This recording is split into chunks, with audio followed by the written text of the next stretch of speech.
Perkenalkan, nama saya Teresia Novia Jiraluo dengan NIM 1020230017 dari Prodi Manajemen Informasi Kesehatan. Di sini saya akan menjelaskan dua materi, yang dimana untuk materi yang pertama menyusun media rekrutmen dan dokumen pendukung proses rekrutmen tenaga kesehatan. Yang dimana rekrutmen merupakan salah satu fungsi manajemen sumber daya manusia atau MSDM pada aspek pengadaan tenaga kerja yang khusus, dengan tujuan mendapatkan calon karyawan untuk kemudian diseleksi mana yang paling baik dan paling sesuai dengan persyaratan yang diperlukan. Semua kegiatan menjadi tugas dan tanggung jawab utama dari Departemen SDM suatu organisasi. Kualitas sumber daya manusia perusahaan tergantung pada kualitas suatu proses rekrutmen.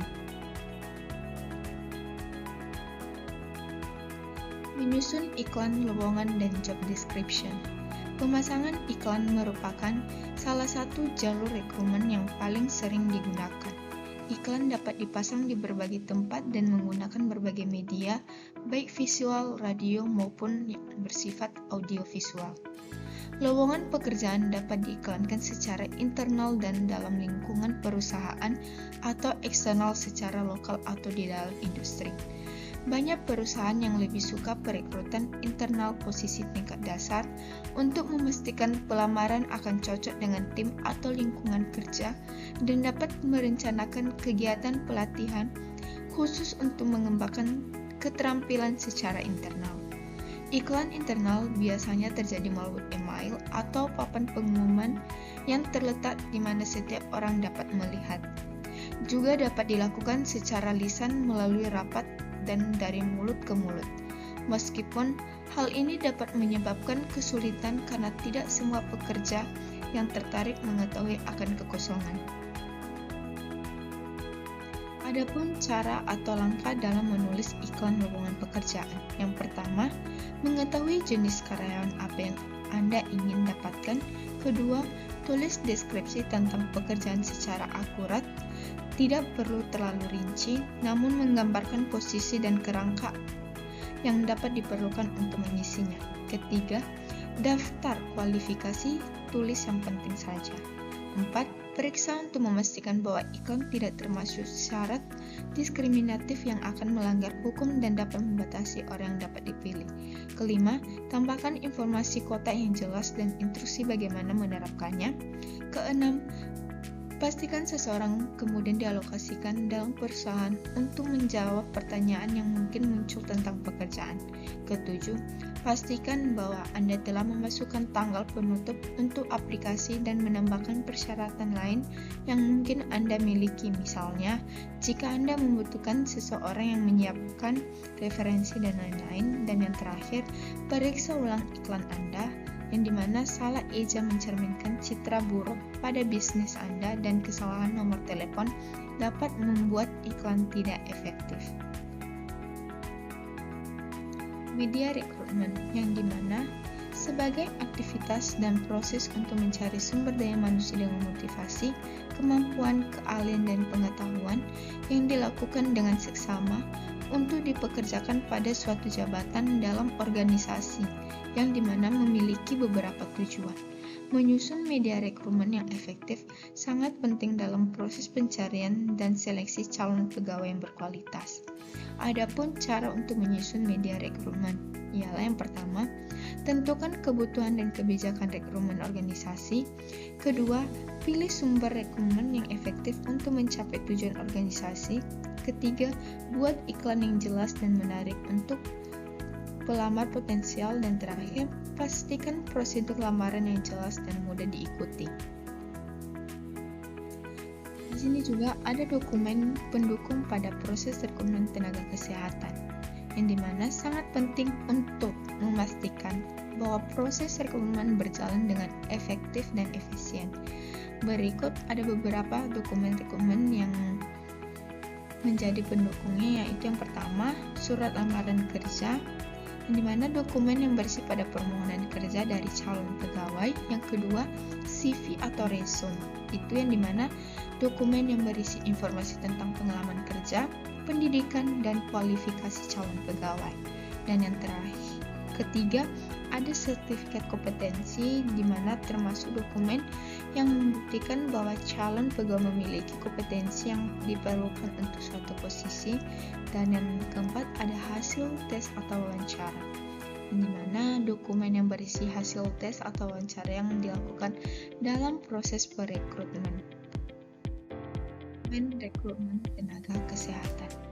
Yang pertama, ada analisis pekerjaan atau job analysis, yang dimana proses menganalisis dan mendesain pekerjaan yang mencakup apa yang sudah dikerjakan, bagaimana pengerjaan, dan alasan pengerjaan itu harus dilakukan. Kedua, uraian pekerjaan atau job description, di mana informasi tertulis yang menguraikan tugas dan tanggung jawab, kondisi pekerjaan, hubungan pekerjaan, dan aspek lainnya dari suatu jabatan tertentu organisasi. Ketiga, spesifikasi pekerjaan atau job specification, yang dimana suatu daftar tuntutan manusia atau suatu jabatan yang dimana ada pendidikan, keterampilan, kepribadian, dan lain-lain sesuai produk dari analisis jabatan. Keempat, ada evaluasi pekerjaan atau job evaluation, mana proses penilaian berat atau ringan, mudah atau sukar, besar atau kecil, yang dimana risiko pekerjaan memberikan nama, ranking atau peringkat, serta harga atau gaji suatu jabatan. Yang terakhir, ada klarifikasi pekerjaan atau job clarification. Klarifikasi pekerjaan atau job clarification adalah proses sistematis untuk mengelompokkan pekerjaan serupa berdasarkan tanggung jawab, keterampilan, dan pengetahuan yang dibutuhkan, yang dimana bertujuan untuk menciptakan sistem manajemen sumber daya manusia yang efektif dan adil dalam suatu organisasi.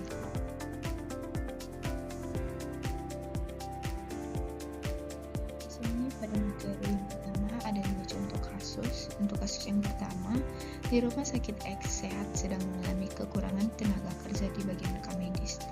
Kepala bagian SDM menyadari bahwa kekurangan ini dapat berdampak pada keterlambatan input dan pelaporan data pasien yang berdampak pada kualitas pelayanan rumah sakit. Oleh karena itu, dilakukan proses rekrutmen dengan menyusun lowongan kerja, menentukan kualifikasi yang dibutuhkan, serta menjalin kerjasama dengan beberapa institusi pendidikan kesehatan untuk mencari calon tenaga rekam medis yang kompeten. Setelah melalui proses pengumuman dan penerimaan berkas, terdapat 60 pelamar.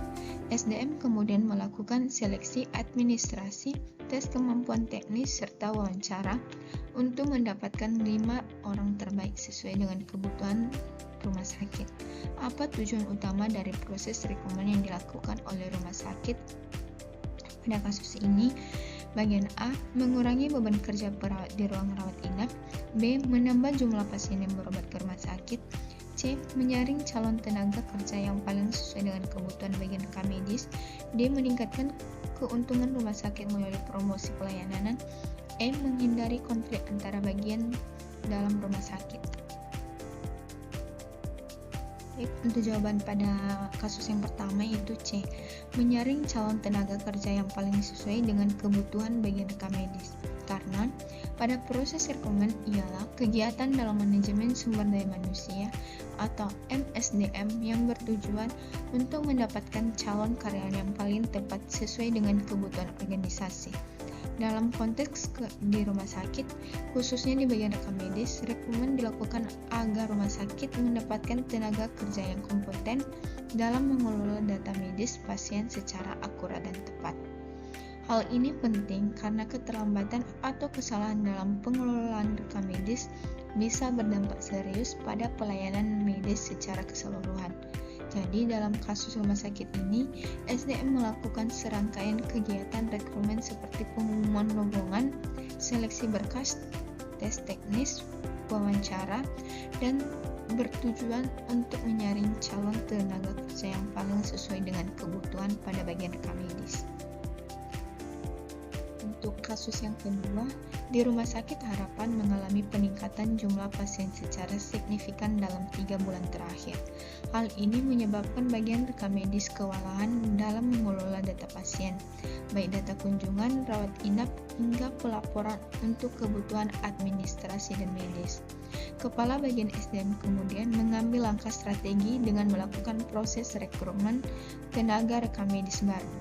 Proses ini dimulai dari menyusun kualifikasi jabatan, membuat pengumuman lowongan, mencari pelamaran, hingga menyeleksi kandidat yang paling sesuai dengan kebutuhan.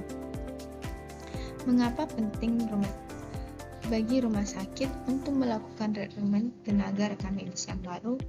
Opsi bagian A, agar petugas medis tidak perlu mencatat data pasien secara manual. B, untuk memenuhi kebutuhan tenaga kerja yang sesuai dengan peningkatan beban kerja. C, supaya rumah sakit bisa membuka layanan baru di bidang farmasi. D, agar manajemen rumah sakit bisa mengurangi biaya operasional. E, untuk menggantikan sistem pencatatan elektronik dengan sistem manual. Untuk jawaban yang betul pada kasus yang kedua yaitu B, untuk memenuhi kebutuhan tenaga kerja yang sesuai dengan peningkatan beban kerja. Karena dalam manajemen sumber daya manusia, rekrutmen merupakan proses awal dalam pengadaan tenaga kerja untuk bertujuan mendapatkan calon karyawan yang terbaik dan paling sesuai dengan kebutuhan organisasi. Dalam kasus rumah sakit ini, beban kerja yang meningkat di bagian rekam medis mengharuskan manajemen mengambil tindakan cepat dan tepat agar pelayanan terhadap pasien tidak terganggu. Rekrutmen dilakukan untuk memenuhi tenaga kerja tambahan yang kompeten sehingga proses pendokumentasian data medis dapat berjalan lancar atau optimal. Baik, sekian dari penjelasan materi yang pertama. Saya ucapkan terima kasih. Baik, untuk materi yang kedua yaitu berjudul Seleksi dan Staffing, Simulasi Seleksi CV dan Wawancara Kerja. Staffing merupakan fungsi manajemen yang terkait dengan proses penarikan, penempatan, pelatihan, dan pengembangan anggota organisasi. Ini melibatkan pemahaman akan berbagai bidang pekerjaan yang harus dilakukan serta penempatan individu yang tepat di posisi-posisi tersebut. Staffing juga mencakup penyusunan personalia mulai dari rekrutmen, pengembangan, hingga upaya untuk memastikan bahwa setiap anggota organisasi memberikan kontribusi yang optimal. Di sini juga seleksi menurut Sedramayati ialah proses penentuan dan pemeliharaan anggota yang telah memenuhi kualifikasi yang telah ditentukan. Seleksi juga dikatakan proses penyaringan calon anggota yang telah melalui tahap rekrutmen. Proses seleksi ada yang pertama, penerimaan pendahuluan, kedua, tes-tes penerimaan, ketiga, wawancara seleksi, keempat, pemeriksaan referensi, kelima, wawancara atau langsung, keenam, keputusan penerimaan, dan yang terakhir, evaluasi medis. Di sini juga ada tahapan seleksi. Yang pertama, screening berkas, kedua, psikotes, ketiga, wawancara HRD, keempat, wawancara pengguna, kelima, pemeriksaan kesehatan, dan terakhir, wawancara terakhir. Di sini ada tujuan proses pada staffing. Yang pertama, menghasilkan kolaborasi yang harmonis di antara pekerja sesuai dengan peran dan tanggung jawab mereka. Kedua, menciptakan mekanisme kerja yang saling mendukung, efisien, dan koordinasi dengan baik. Ketiga, mendukung pekerjaan dengan keterampilan yang sesuai untuk menyelesaikan tugas mereka dengan tingkat keunggulan. Keempat, mendorong pekerja untuk memberikan kontribusi dan hasil terbaik mereka bagi keberhasilan organisasi. Ada beberapa hal yang perlu diperhatikan dalam membuat surat lamaran yang baik. Yang pertama, ada impresif, menampilkan jati diri kita secara menarik. Yang kedua, menarik minat calon atasan, yang memberikan kesan pertama. Ketiga, menyebutkan kualifikasi yang diraih dengan prestasi kerja maupun pengalaman. Keempat, menggunakan bahasa yang enak dibaca, ringkas dan padat dengan menggunakan bahasa yang sederhana. Kelima, kalimat yang efektif dengan seperti menggunakan kalimat yang diulang-ulang tanpa alasan, ejaan yang salah, ataupun penggunaan tata bahasa yang buruk. Keenam, bahasa Indonesianya saja, tidak menghindari penggunaan bahasa Inggris, terutama jika memiliki kemampuan bahasa Inggris, kita bisa mengurangi yang kurang baik. Ketujuh, tujuan dan alasan melamar. Kedelapan, kerapihan melihat dengan menggunakan kertas yang bagus, bersih dan rapi. Kesembilan, tulisan dan komputer yang menggunakan komputer yang lebih baik agar kualitasnya bisa setara dengan mesin cetak. Di sini ada definisi perekrutan atau kandidat. Perekrutan sumber daya manusia ialah setiap kegiatan yang dilakukan oleh organisasi atau lembaga bertujuan utama untuk mengidentifikasi dan menarik karyawan atau pendidik tenaga untuk potensial. Proses ini dikenal untuk pendekatan rasional untuk perekrutan, yang dimana proses satu arah di mana manajemen atau pengelolaan menentukan persyaratan lowongan dan mengkomunikasikan kepada kandidat potensial untuk menghasilkan kumpulan aplikasi untuk mendukung proses seleksi. Di sini juga ada perekrutan dapat dilakukan melalui dua teknik, yaitu yang pertama ada teknik perekrutan sentralisasi yang biasanya dilakukan secara terpusat di kantor pusat organisasi jika pegawai yang direkrut berjumlah sangat besar dengan kualifikasi jabatan yang bervariasi.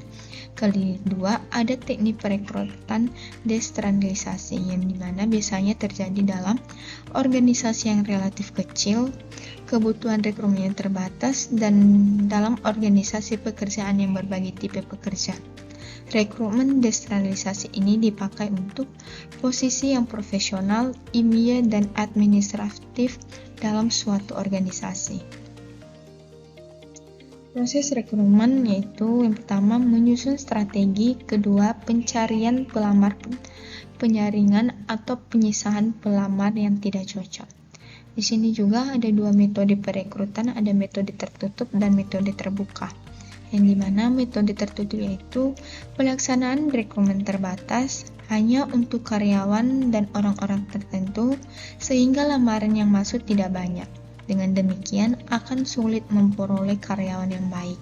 Sedangkan metode terbuka yaitu pelaksanaan rekrutmen yang diumumkan melalui iklan di media massa yang dilakukan untuk mendapatkan banyak lamaran sehingga kesempatan memperoleh karyawan yang baik dan andal menjadi lebih besar. Di sini juga ada proses penilaian kandidat selama seleksi yang dilakukan. Yang pertama ada tes psikolog yang dimana digunakan untuk mengevaluasi kemampuan kognitif, kepribadian, dan karakteristik individu. Kedua, tes kesehatan yang dimana untuk memenuhi persyaratan kesehatan seperti pemeriksaan fisik, tes darah, tes mata, dan tes pendengaran. Ketiga, tes kemampuan teknis untuk menguji kemampuan teknis dan keahlian khusus yang dibutuhkan untuk posisi yang dilamar seperti kemampuan berbahasa asing. Keempat, wawancara yang dilakukan untuk kemampuan interpersonal, motivasi, dan kecocokan dengan tim dan lingkungan kerja perusahaan. Di sini juga ada dua jenis CV. Yang pertama ada kurikulum vitae berdasarkan urutan kronologi pada kurikulum yang merupakan CV yang paling umum digunakan oleh kebanyakan orang. Jenis CV ini mengedepankan pendidikan dan pengalaman kerja urutan kronologis. Yang kedua, ada jenis CV yang lebih fokus pada keterampilan dibanding pengalaman kerja, yang berfungsi untuk meyakinkan pemberi kerja bahwa Anda mempunyai keterampilan yang dibutuhkan untuk melakukan pekerjaan tersebut. Di sini juga ada tes keterampilan. Bisa kita tengok ada tes keterampilan teknis, tes kepribadian, tes kecerdasan emosional, tes kemampuan kognitif, dan tes bahasa. Di sini juga wawancara bertujuan untuk melakukan wawancara kerja dalam mengevaluasi berbagai aspek dari seseorang calon karyawan atau pelamar kerja. Kemudian, hasil evaluasi tersebut dapat digunakan untuk membantu perusahaan mengidentifikasi pelamar-pelamar yang layak untuk diberi penawaran kerja. Pada wawancara ini juga ada beberapa jenis. Yang pertama, wawancara telepon atau interview. Kedua, wawancara di kampus. Ketiga, wawancara di pameran kerja. Dan yang terakhir, wawancara di lokasi kerja. Di sini juga ada identifikasi potensi kandidat yang sesuai dengan posisi yang ditawarkan, yang dimana menurut Runtunmu 2015, penempatan kerja ialah proses penempatan karyawan pada posisi yang sesuai dengan kemampuan dan keahlian mereka, karena tingkat kesesuaian ini akan berdampak pada jumlah dan kualitas pekerjaan yang dihasilkan.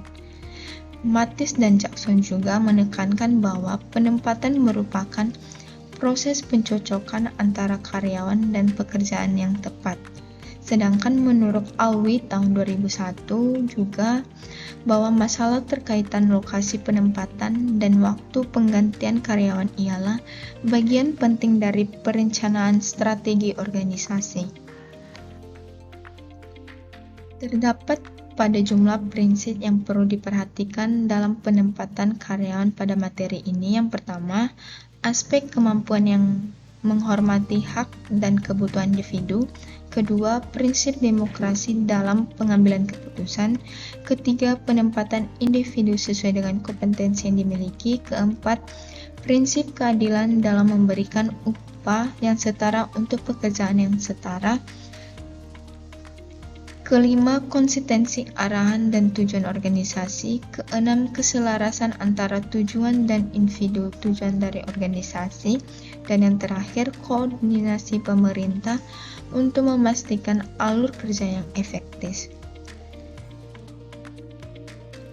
Pada materi ini juga ada dua kasus yang akan saya jelaskan atau saya paparkan. Untuk kasus yang pertama ialah di sebuah rumah sakit swasta tengah memperluas layanan digitalis rekam medis. Kepala bagian rekam medis melihat bahwa dibutuhkan tambahan tenaga profesional yang memiliki pemahaman mengenai sistem informasi di rumah sakit dan manajemen arsip elektronik. Ia kemudian bekerja sama dengan tim HR untuk menyusun deskripsi pekerjaan, membuka lowongan kerja, melakukan seleksi dan wawancara, hingga melatih tenaga baru agar memahami alur kerja pengelolaan dan penyimpanan data medis pasien secara digital. Selain itu, kepala bagian juga merancang program pelatihan lanjutan dan evaluasi rutin agar tenaga rekam medis dapat terus mengikuti perkembangan teknologi dan prosedur.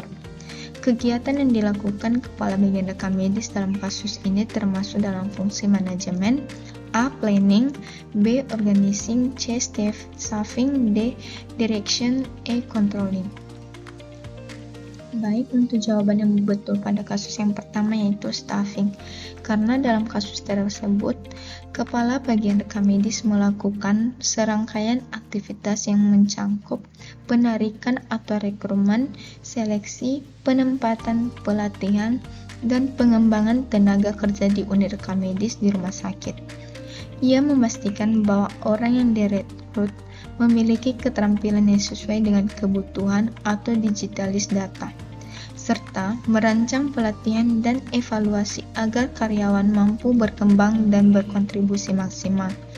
Yang dimana juga staffing juga mencakup penyusunan personalia, mulai dari rekrutmen, pengembangan, hingga upaya untuk memastikan bahwa setiap anggota organisasi memberikan kontribusi yang optimal. Untuk kasus yang kedua yaitu Rumah Sakit Sentosa sedang berupaya untuk meningkatkan pelayanan administrasi dan pengelolaan data pasien melalui sistem rekam medis elektronik. Kepala bagian rekam medis menyadari bahwa diperlukan tenaga tambahan yang menguasai sistem informasi kesehatan. Ia kemudian menyusun kriteria kualifikasi seperti pendidikan minimal D3 rekam medis, kemampuan komputer, serta pengalaman dalam pengelolaan arsip digital. Setelah itu, bagian SDM mempublikasikan lowongan tersebut melalui situs resmi di rumah sakit dan platform pencarian kerja, bertujuan untuk menjaring kandidat potensial yang memenuhi syarat guna melanjutkan ke tahap seleksi berikutnya. Apa yang sedang dilakukan oleh Kepala Bagian Rekam Medis dan tim SDM pada kasus di atas ini? Bagian A, melakukan pelatihan dan pengembangan pegawai. B, menyusun struktur organisasi unit kerja. C, melakukan perekrutan tenaga kerja baru. D, melakukan pengawasan terhadap kinerja karyawan. E, melaksanakan penilaian kerja tahunan. Untuk jawaban yang benar pada kasus yang kedua yaitu C, melakukan perekrutan tenaga kerja baru. Karena pada kasus di atas menggambarkan aktivitas perekrutan atau rekrutmen tenaga kerja baru di rumah sakit, khususnya untuk posisi di bagian rekam medis. Kepala bagian dari tim SDM menyusun persyaratan pekerjaan, kemudian menginformasikan lowongan tersebut ke publik dengan harapan mendapatkan kumpulan pelamar yang memenuhi kriteria. Ini sesuai dengan definisi rekrutmen sebagai suatu proses satu arahan yang rasional di mana organisasi menempatkan kebutuhan tenaga kerja dan menyebarkan informasi tersebut kepada kandidat potensial, yang dimana tujuan utamanya mencari atau menjaring pelamar yang layak untuk kemudian diseleksi lebih lanjut, karena seluruh kegiatan ini berfokus pada identifikasi dan penarikan SDM potensial.